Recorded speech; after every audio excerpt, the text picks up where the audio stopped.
siyam kami magkakapatid, panganay po ako. Isa po akong high school graduate. Talagang super hirap kasi isa lang yung nagtatrabaho sa amin, yung father ko, as a cook. Nung nag-aaral ako ng high school, pinilit ko na magkaroon ng pagkakitaan yung time na yun, yung pa-ending, para lang po meron akong pera, pang tuition, lahat ng oportunidad, basta kaya ko, ginagawa ko.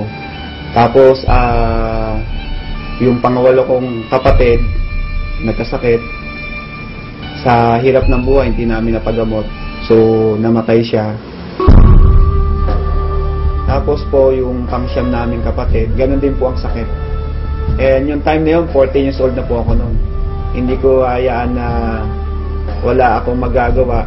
Kaya napush po ako magtrabaho para patunayan sa sarili ko na meron akong ginagawa bilang kapatid. Marami sila magkapatid. Hindi kaya ng papa nila. Gampanan silang magkapatid. Kaya hindi nakapag-aral. Hindi nakatapos. Dahil hindi na po sila kaya ng papa nila sa dami nila. Tapos isa pa po. Binigyan pa ng sakit yung bunso nilang kapatid. Hindi ko na naisip na i-enjoy yung pagkabata ko, na mag-enjoy, maglaro. Iniisip ko talaga yung time na yun, magtrabaho, at the same time kumita, makatulong sa pamilya. Kaya bata pa lang ako, talagang kumakayod na po talaga ako sa sarili ko. Nagtrabaho ko bilang as a construction worker. Yung tipong kahit sinabi nung aking foreman na kaya ko na ba magtrabaho, sabi ko kaya ko, kahit di ko pa kaya, hindi ko pa na-experience na magbuhat. So talagang yung sipag nandun eh. Pero yung pagyaman, hindi ko talaga pwedeng makuha doon, ang lit ng income. Kaya nalalangin ako na sana merong opportunity na pwede pa akong kumita na mas malaki. At the same time, pwede kong makuha yung wala po ako. Thankful po ako kasi merong oportunidad ng Royal Business Club na isang katulad ko, posible na magtagumpay sa buhay, na yung nakukuha ng mga professional na magkaroon ng magandang buhay, pwede sa Royal. Ito po ang magbibigay sa akin ng chance na pwede kong maabot yung mga pangarap ko sa buhay.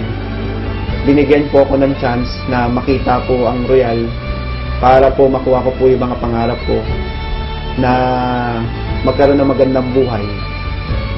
Hindi naman ganun kadali ang lahat. Yung mga kakilala ko ayaw maniwala sa akin. Yung mga hindi ko kakilala, sila yung ina-approach ko sa Royal. Kung nasan po ako, diba, sumakay ako ng bus, sumakay ako ng jeep, kumain ako. Tapos lagi po ako merong flyers. Talagang sabi ko, okay lang to. Talagang ginagawa ko na lang siya as a challenge para sa akin. Hanggang dumating sa time na merong taong naniwala sa akin. Ang maganda po doon, nakita nila yung pakisama ko. At ayun po yung naging dahilan para po gawin nila ang Royal. Nandun po talaga yung sinseridad ko na tulungan sila para po magawa nila yung tama yung negosyo ng Royal. Kaya yung nagsisimula po ako, yung unang mga naniwala sa akin, yun po talaga yung unang tinulungan ko at hindi ko pinabayaan na hindi sila maging successful para po makuha nila yung mga pangarap nila sa Royal. Kaya ngayon po, yung mga pangarap ko, isa-isa ko na pong natutupad. Ngayon dahil sa Royal, yung pangako ko sa magulang ko, natupad ko po na mabigyan po ng bahay. Yung pangako ko na sarili ko na magkaroon din po ako ng tirahan, na hindi po nakikitira lang po o nangungupahan. Nagkaroon po ako ng sarili kong bahay at lupa.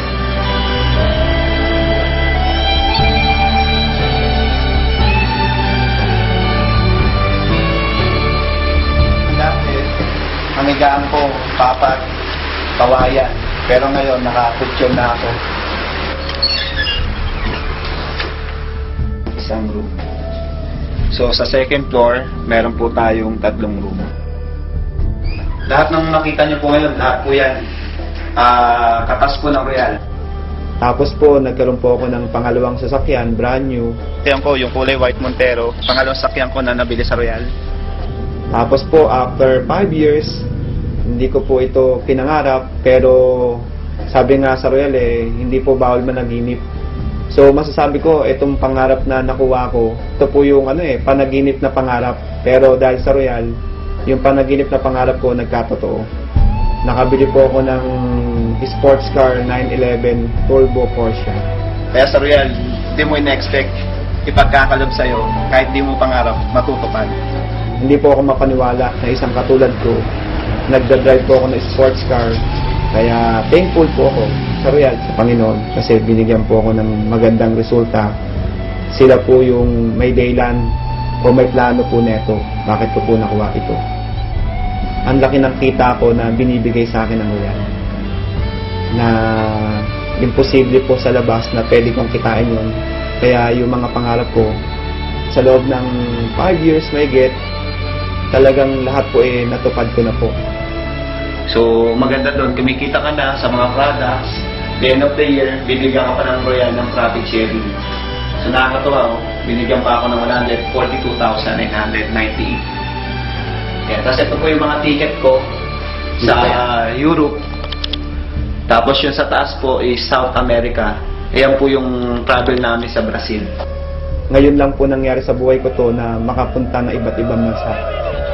Hindi po para magtrabaho, para lang po magbakasyon at sightseeing, mag-enjoy.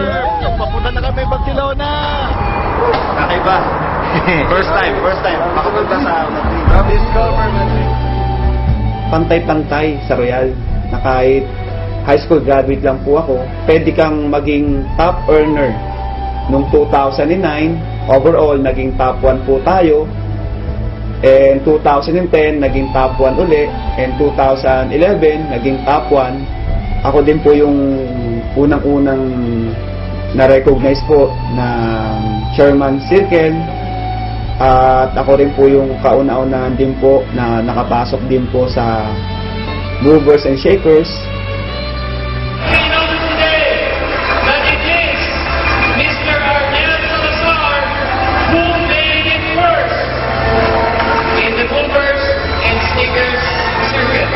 Para sa lahat, at lalo na sa mga katulad ko rin, tuloy lang kayo sa ginagawa natin sa Royal.